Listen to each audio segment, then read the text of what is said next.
ایک بادشاہ کی 7 بیٹیاں تھیں۔ ایک دن بادشاہ بہت خوش ہوتا ہے اور اپنی 7 بیٹیوں کو بلا کر پوچھتا ہے کہ میں تم سے ایک سوال پوچھوں گا اور اگر جواب اچھا لگا تو تمہارا من چاہا انعام بھی دوں گا۔ سب ایک قطار میں کھڑی ہو جاؤ اور ایک ایک کر کے بتاؤ کہ تم کس کا دیا کھاتی ہو اور کس کا دیا پہنتی ہو۔ اس موضوع پر مزید بات کرنے سے پہلے آپ سے گزارش کہ پیارا اسلام پیج کو لائک کریں، ہمارے یوٹیوب چینل کو سبسکرائب کریں اور ہماری مزید ویڈیو دیکھنے کے لیے سی فرسٹ پر کلک کر دیں۔ 7 میں سے 6 بیٹیوں نے کہا کہ ابا حضور آپ کا دیا کھاتے ہیں اور آپ کا دیا پہنتے ہیں، آپ ہی کی وجہ سے ہماری یہ شان و شوکت ہے۔ یہ سن کر بادشاہ بہت خوش ہوا اور سب کو اس کی من پسند چیز دے دی۔ جب سب سے چھوٹی بیٹی کی باری آئی تو اس نے کہا کہ میں اللہ کا دیا کھاتی ہوں اور اپنی قسمت کا پہنتی ہوں اور یہ میرا نصیب ہے۔ بادشاہ یہ سنتے ہی آگ بگولا ہو گیا اور کہنے لگا کہ اے کمبخت، تو نے میری ناشکری کی ہے، تجھے اس کی سزا ضرور ملے گی۔ شہزادی نے کہا جو حکم ابا حضور۔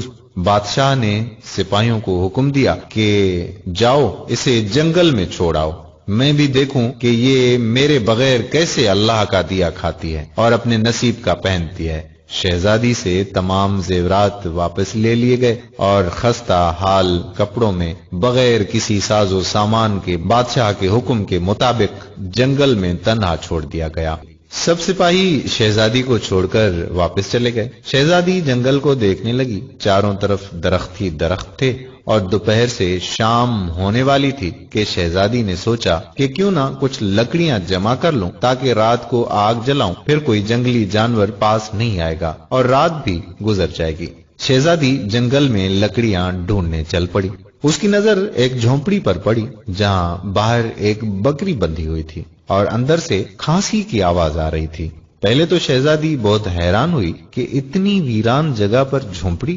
جب وہ جھونپڑی کے اندر داخل ہوئی تو کیا دیکھتی ہے کہ ایک بوڑھا ضعیف ایک چارپائی پر لیٹا ہے اور کھانستے کھانستے پانی پانی پانی پکار رہا ہے۔ شہزادی ادھر ادھر دیکھتی ہے تو کونے میں ایک پانی کا گھڑا پڑا ہوا ہوتا ہے۔ وہ گلاس میں پانی بھر کر بوڑھے ضعیف کو پلاتی ہے۔ اتنے میں بوڑھا ضعیف شہزادی سے پوچھتا ہے کہ بیٹی تم کون ہو اور اتنے بڑے جنگل میں تم اکیلی کیا کر رہی ہو؟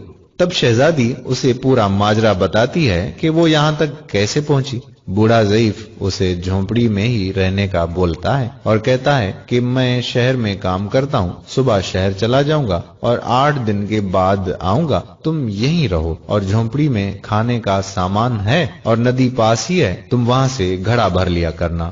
صبح کو بوڑھا ضعیف شہر چلا جاتا ہے اور شہزادی یہاں اکیلی جھونپڑی میں سب صفائی کر کے بکری کا دودھ نکالتی ہے، آدھا اپنے لیے رکھ لیتی ہے اور آدھا باہر ایک کونے میں برتن میں ڈال کر رکھ لیتی ہے کہ رات کو کوئی جانور بھوکا یا پیاسا ہوگا تو پی لے گا، اور خود اندر آ کر سو جاتی ہے۔ صبح سویرے جب شہزادی اٹھتی ہے تو کیا دیکھتی ہے کہ دودھ کا برتن خالی اور پاس ایک لال پڑا ہے جو دیکھنے میں بہت ہی نایاب اور قیمتی معلوم ہوتا ہے، اور پاس ہی سانپ کے نشان بھی نظر آتے ہیں۔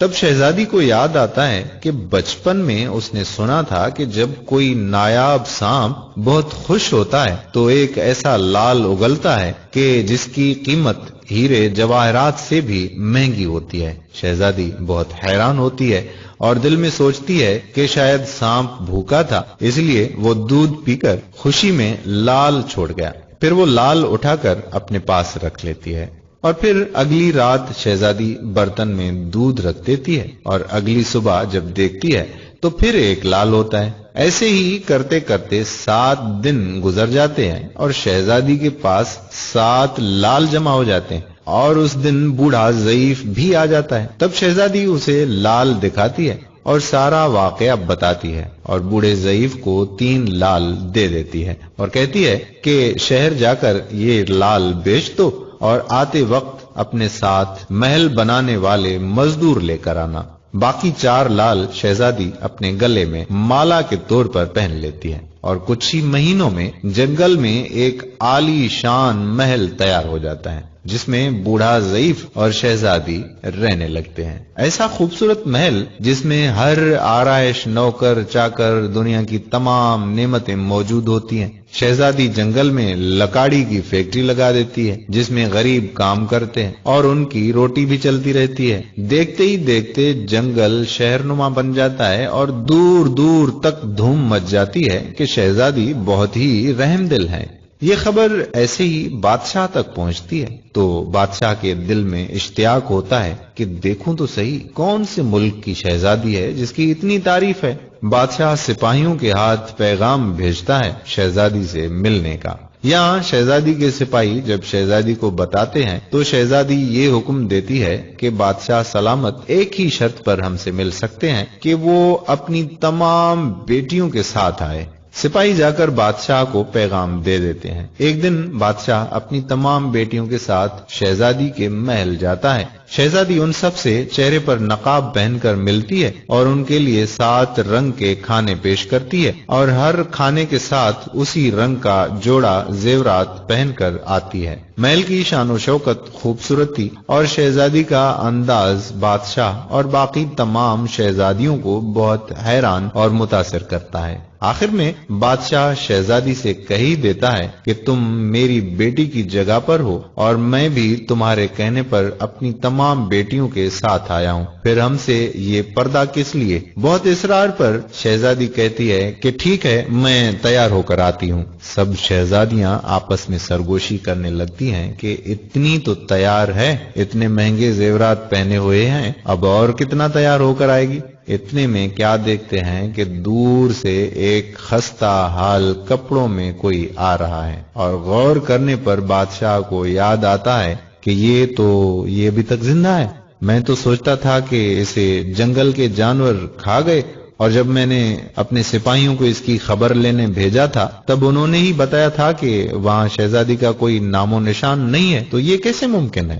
بادشاہ خوشی سے جھوم اٹھتا ہے اور کہتا ہے کہ شہزادی کو بلاؤ، میں تمہیں شہزادی سے آزاد کروا کے لے جاؤں گا، چاہے وہ تمہاری قیمت میں میری ساری بادشاہت مانگ لے۔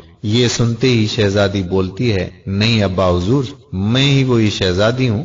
میں نہ کہتی تھی کہ میں اللہ کا دیا کھاتی ہوں اور اپنے نصیب کا پہنتی ہوں، بس اسی اللہ نے مجھے کہاں سے کہاں پہنچا دیا ہے کہ آج میں آپ سے بھی زیادہ امیر ہوں۔ پھر شہزادی اپنا تمام حال بیان کرتی ہے کہ وہ اس مقام تک کیسے آئی اور دکھاتی ہے اپنے گلے کی مالا جس میں ابھی بھی 4 لال موجود ہوتے ہیں۔ یہ بات سنتے ہی باقی تمام شہزادیاں دل میں رشک کرنے لگتی ہیں اور سوچتی ہیں کہ اے کاش ہم نے بھی تب یہی کہا ہوتا کہ اللہ کا دیا کھاتی ہیں اور اپنے نصیب کا پہنتی ہیں۔ دوستو، ہمیشہ اللہ تعالیٰ کی ذات پر یقین رکھو، وہ جس حال میں بھی رکھے ہمیشہ شکر ادا کرو۔ آج کے اس دور میں بچوں کی ایسی تربیت کی بہت ہی زیادہ ضرورت ہے۔ بچوں کی آخرت کی فکر بھی والدین کو ایسے ہی کرنی چاہیے جیسے اپنی آخرت کی فکر کرتے ہیں۔ یہ ایک چھوٹا سا خوبصورت پیغام خاص طور پر ہمارے نوجوانوں کے لیے ہے، اگر ہو سکے تو شیئر ضرور کریں۔ اللہ نے چاہا تو ہمیں اس کا اجر بھی ضرور ملے گا، ہمارے بچوں کی اصلاح بھی ہو سکتی ہے۔ اللہ تعالی ہمیں حسن عمل کی توفیق عطا فرمائے، آمین ثم آمین یا رب العالمین۔